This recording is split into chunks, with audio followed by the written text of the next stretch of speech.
எல்லாருக்கும் வணக்கம். இன்றைக்கி நம்ம செட்டிநாட்டு சமையலில் என்ன பார்க்க போகிறோம்னா, அதாவது நாட்டுக்கோழி குழம்பு கிரேவி மாதிரி இன்றைக்கி அதுதான் செய்ய போகிறோம். ரொம்ப அருமையாக இருக்கும். இதுக்கு ஒரு ஸ்பெஷல் பொடி நாங்கள் அரைப்போம் செட்டிநாட்டில்.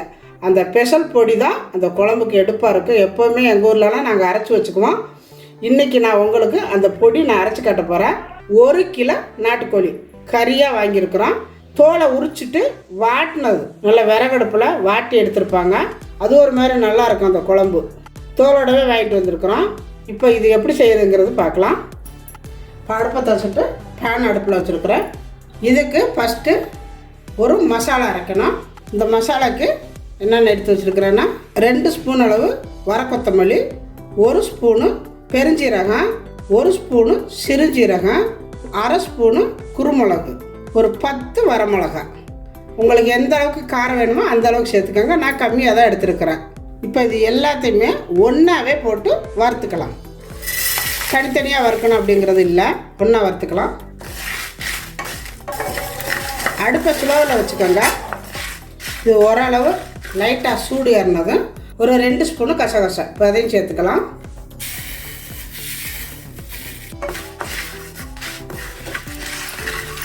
இது நல்லா வறுவட்டது போதும். ஓரளவு நல்லா வறுத்தாலே போதும். இப்போ இதை வேறு பவுலுக்கு மாற்றிக்கலாம். இப்போ பார்த்திங்கன்னா அதே பேரை அடுப்பில் வச்சுருக்கிறேன். நம்ம சொன்னால் அந்த ஸ்பெஷல் பொடி அரைக்கிறதுக்கு இதுதான் ரொம்ப நல்லா அந்த குழம்புக்கு வாசத்தை தூக்கி கொடுக்கும்.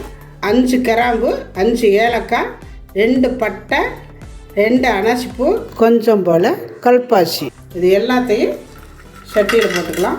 இதுலேயே கொஞ்சம் போல் ஒரு 1/4 ஸ்பூன் அளவு கசகசா, சீரகம், கொஞ்சம் போல் சோம்பு. சோம்பு கம்மியாக போட்டுக்கோங்க, சீரகம் கொஞ்சம் கூட போட்டுக்கோங்க. போட்டுட்டு இதை நல்லா வறுத்துக்கணும். இதை நல்ல மணம் வர வறுத்துடணும். அப்போ தான் அந்த பொடி நல்ல வாசமாக இருக்கும். பாருங்க, நல்லா வறுத்தாச்சு. இந்த அளவு நான் வறுத்துருக்குறேன். நல்ல வாசம் கிளம்பிடுச்சு. போதும், அவ்வளவுதான். அடுப்பு ஆஃப் பண்ணிக்கலாம். இப்போ இது நல்லா ஆறட்டும். இப்போ நான் குக்கரில் தான் செய்ய போகிறேன். ஏன்னா குக்கரில் வச்சா தான் அது வேகும். குக்கர் வச்சு அடுப்பு பற்ற வச்சுட்ருக்குறேன். இந்த நாட்டுக்கோழிக்கு நல்லெண்ணெய்க்கு தாங்க சூப்பராக இருக்கும். இப்போ நான் நல்லெண்ணெய் தான் விட போகிறேன். நல்லெண்ணெய் விட்டுக்கலாம். நல்லெண்ணெய் நல்லா கூடவே விட்டுக்கோங்க தாராளமாக. ரொம்ப ரொம்ப நல்லது. பாட்டு கூட சொல்லியிருப்பாங்க, அதான் தெக்கி திச்சி மயில நாட்டுக்கோழி அடித்து நல்லெண்ணெய் ஊற்றி செய்யாத்தான்னு. அந்த மாதிரி ரொம்ப நல்லதுங்க நல்லெண்ணெய். இப்போ இது எண்ணெய் காஞ்சதும் கொஞ்சமாக கசகசா, ஒரே ஒரு பிரிஞ்சி இலை, அவ்வளோதான் நான் அதில் போட போகிறேன். கொஞ்சமாக சோம்பு, நிறைய பட்டை கிராம்பெல்லாம் கசகசன்னு போடக்கூடாது. அதாவது கல்பாசி, பிரிஞ்சி இலை, கொஞ்சமாக சோம்பு, அவ்வளோதான். இதுக்கு சின்ன வெங்காயம் ஒரு 100 கிராம் அளவு நான் பொடியாக வெட்டி வச்சுருக்கிறேன். அதாவது 1 கிலோவுக்கு சின்ன தக்காளி தான் 4 தக்காளி கட் பண்ணி வச்சுருக்கிறேன். இப்போ சோம்பு செவந்துருச்சு. வெட்டி வச்சுருக்கிற வெங்காயத்தை சேர்த்துக்கலாம்.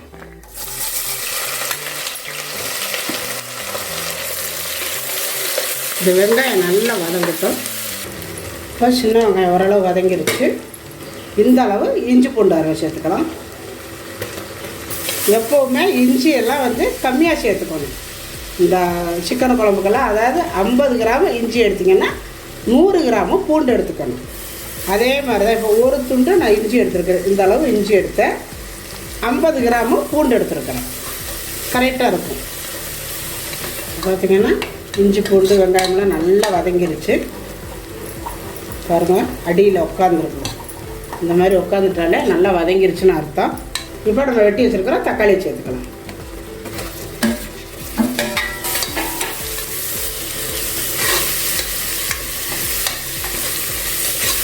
தக்காளி வதங்கிறதுக்கு கொஞ்சமாக கல், கோழிக்கெல்லாம் கொஞ்சம் மஞ்சத்தூள் கூடவே சேர்த்துக்கணும். 1 ஸ்பூனு மஞ்சத்தூள் போட்டுட்டு நல்லா கிண்டி விட்டுக்கோங்க.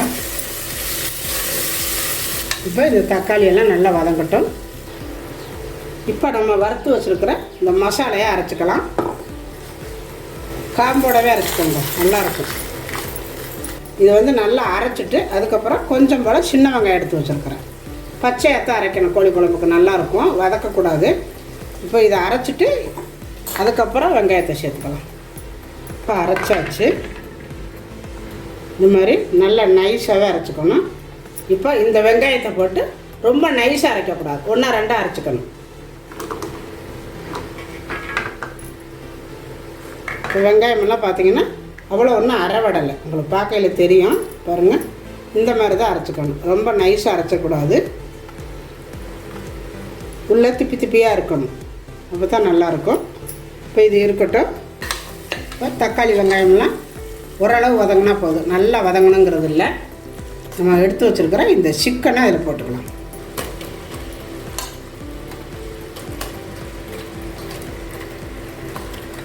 போட்டுட்டு நல்லா கிண்டி விட்டுக்கோங்க. நம்ம அப்படி கிண்டும் பொழுது இந்த தக்காளியெல்லாம் நல்லா வதங்கிடும் கொலைய. அதனால தான் தக்காளி வந்து நல்லா வதங்கணுங்கிறது இல்லை அப்படிங்கிறது. இப்படி கிண்ட இப்போ இந்த மசாலையெல்லாம் சேர்ந்து கொஞ்சம் நேரம் நல்லா வதங்கட்டும். நம்ம ஏற்கனவே தக்காளி வதங்கையில் கொஞ்சம் போல் உப்பு போட்டோம், இப்போ கொஞ்சமாக உப்பு போட்டுக்கலாம், சிக்கனெல்லாம் போட்டுக்கிறதுனால.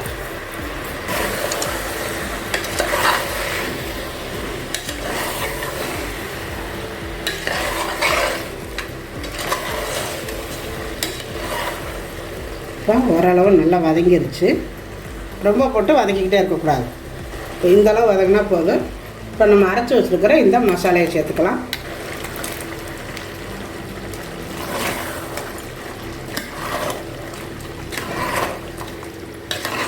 இப்போ இந்த மிளகா செலவு எல்லாம் சேர்ந்து இன்னும் கொஞ்சம் நேரம் வதங்கணும்.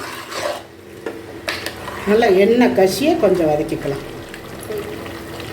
பார்த்திங்கன்னா நல்லா வதங்கிருச்சு.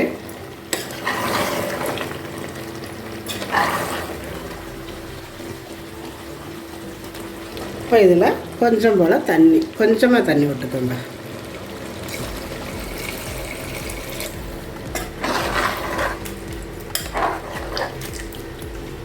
உங்களுக்கு எந்த அளவுக்கு கெட்டி வேணுமோ வச்சுக்கோங்க. ஆனால் நான் பெரட்டினாப்பில் தான் ரொம்ப தண்ணி இல்லாமல் வச்சுருக்கிறேன். இது வந்து நாட்டுக்கோழி வேகணும், வெந்தால் கரெக்டாக வரும். இப்போ இதை மூடி போட்டு மூடிடலாம்.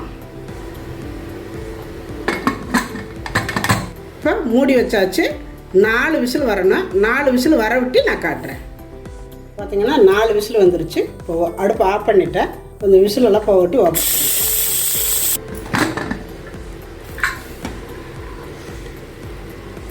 நல்லா வெந்து நிற்குது. பீஸ் வெந்துருச்சான்னு பார்க்கலாம். நல்லா வெந்துருச்சு, போதும். இந்த அளவு வெந்தால் போதும். இப்போ அடுப்பை பற்ற வச்சு விட்டு, அதாவது நம்ம குக்கர் மூடி போட்டால் கொதிக்க வச்சோம், அந்த மாதிரி இருந்தால் நல்லா இருக்காது. லைட்டாக அப்படியே குறைச்சி வைக்கணும், ஒரு 5 நிமிஷம், அப்போ தான் நல்லாயிருக்கும். இப்போ நான் அடுப்பு பற்ற வச்சுட்டு வச்சுருக்கிறேன். லைட்டாக கொதிக்கட்டும். இன்னும் நம்ம வந்து வறுத்து வச்ச மசாலாயை அரைக்கணும். இதுதாங்க அந்த குழம்புக்கு ஸ்பெஷலை. இப்போ இதை அரைச்சிக்கலாம். பாருங்க, இந்த மாதிரி நைஸாக அரைச்சிக்கணும். அதாவது கொதிக்கிற நாட்டுக்கோழியை விட இந்த பவுடரை அரைச்சோன்னா மட்டன் குழம்பு வாடை வருதுங்க. இதில் இருந்து இதுதான் மட்டன் குழம்பு மாதிரி வாடை வருது. மட்டன் குழம்புக்கெல்லாம் இந்த மாதிரி தான் அரைச்சி போடுவாங்க, அவ்வளோ நல்லாயிருக்கும். இப்போ இந்த பொடியில் கொஞ்சம் போட்டுக்கலாம். நல்லா 1 ஸ்பூன் போட்டுக்கோங்க. இதுதான் ஸ்பெஷல் பொடி. நீங்கள் இந்த மாதிரி செஞ்சு பாருங்கள், அப்புறம் சொல்லுவீங்க. இது போட்டு ரொம்ப கொதிக்கணுங்கிறது இல்லை, ஏன்னா நம்ம நல்லா வறுத்துட்டோம். அதனால் இது போட்டு ரொம்ப நேரம் கொதிக்க வேண்டாம். 5 நிமிஷம் அடுப்பை குறைச்சே இருக்கட்டும். பார்த்திங்கன்னா நல்லா கொதிச்சு அந்த எண்ணெயெல்லாம் பாருங்கள் நல்லா கசிஞ்சு நிற்குது. கொஞ்சம் போல் கொத்தமல்லி தழை தூவி இறக்கிக்கலாம்.